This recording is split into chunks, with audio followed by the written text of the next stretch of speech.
রুবেল হোসেন একের পর এক ইয়র্কার দিয়ে যাচ্ছেন মোহাম্মদ আশরাফুলকে এবং মোহাম্মদ আশরাফুল এখন পর্যন্ত ডিফেন্স করে যাচ্ছেন। তিনি এখন পর্যন্ত অ্যাটাক করেননি, কিন্তু কি কারণে আসলে রুবেল হোসেন মোহাম্মদ আশরাফুলকে একের পর এক ইয়র্কার দিয়ে যাচ্ছেন সেটা আসলে স্পষ্ট নয়। ঘটনা হলো যে বাংলাদেশ ক্রিকেট বোর্ড মোহাম্মদ আশরাফুলকে জাতীয় দলের ব্যাটিং কোচ নিয়োগ করেছে আয়ারল্যান্ড সিরিজের জন্য আপাতত, এবং এই সিদ্ধান্ত হয়েছে গতকালকে বিসিবির বোর্ড সভায়। এবং সিদ্ধান্ত হওয়ার পর রুবেল হোসেন এখন পর্যন্ত সব মিলে তিনটা স্ট্যাটাস ফেসবুকে দিয়েছেন। প্রথম স্ট্যাটাস দিয়েছেন তিনি গতকাল রাত 12টা 33 মিনিটে, এবং তাতে তিনি লিখেছেন বাংলাদেশ ক্রিকেট, তারপর ব্যাট বলের ইমোজি দিয়েছেন। তো সবার মনে একটা কৌতূহল তৈরি হয়েছিল এই স্ট্যাটাসটা ঘিরে, যে কেন কি কারণে এরকম একটা স্ট্যাটাস তিনি দিয়েছেন।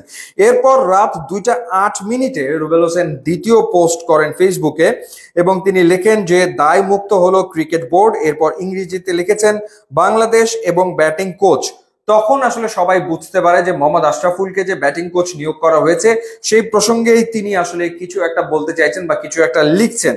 এবং আজ দুপুর 2টা 2 মিনিটে তিনি পুরোপুরি ব্যাপারটা স্পষ্ট করেন ফেসবুকে তৃতীয় একটা পোস্ট দিয়ে। সেখানে তিনি লিখেছেন যে যে মাঠ একসময় বিশ্বাস হারিয়েছে সেই মাঠেই আবার শিক্ষা দিতে আসা। জীবনটা আসলে সিনেমা, সময় সত্যি অদ্ভুত। যাদের একসময় উদাহরণ হিসেবে বাদ দেওয়া হয়েছিল আজ তারা উদাহরণ দিতে এসছে। শুনুন, নামের পাশে কোচ লেখা মানে দায়িত্ব, গর্ব না। I love BD cricket.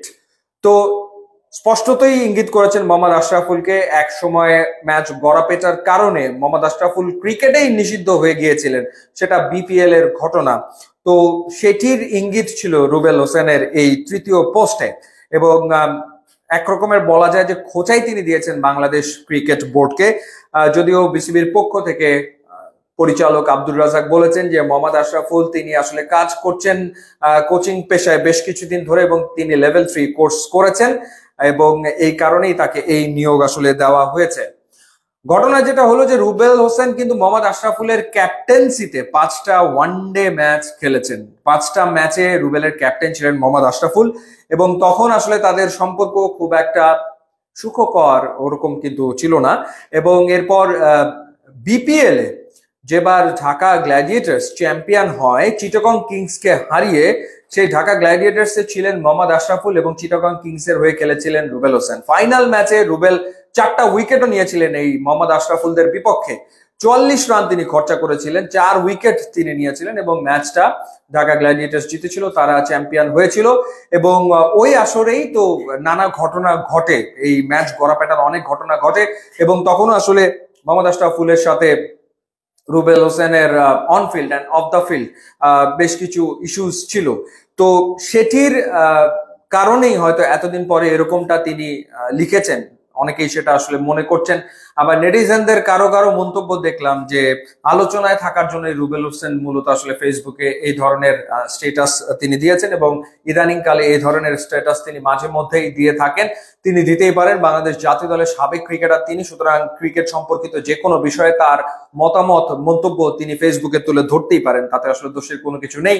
কিন্তু সবার মনেই আসলে ওই প্রশ্নটা জাগে যে সাবেক সতীর্থ একসময় একসাথে ক্রিকেট খেলেছেন, যার নেতৃত্বে তিনি ওয়ানডেতে মাঠেও নেমেছেন, সেই আশরাফুলের এগেনস্টে কেন এই ধরনের কটাক্ষমূলক বা ইঙ্গিতপূর্ণ স্ট্যাটাস তিনি আসলে দেবেন। যদিও মোহাম্মদ আশরাফুলের পক্ষ থেকে এখন পর্যন্ত কিছু জানা যায়নি, বা তিনি এই ব্যাপারে কিন্তু কোনো কিছু আসলে বলেননি। তো দেখা যাক সামনের দিনে নিশ্চয়ই রুবেল হোসেনের এই ইয়র্কারের জবাব মোহাম্মদ আশরাফুল দেবেন। এখন কিভাবে দেন, স্ট্রেট ড্রাইভ খেলে দেন না পুল হুক খেলেন, সেটা তো সময় আসলে বলে দেবে। ইউটিউব ইনস্টাগ্রাম লিঙ্ক দেওয়া আছে, আপনারা যোগ দিলে খুবই খুশি হব। And thanks for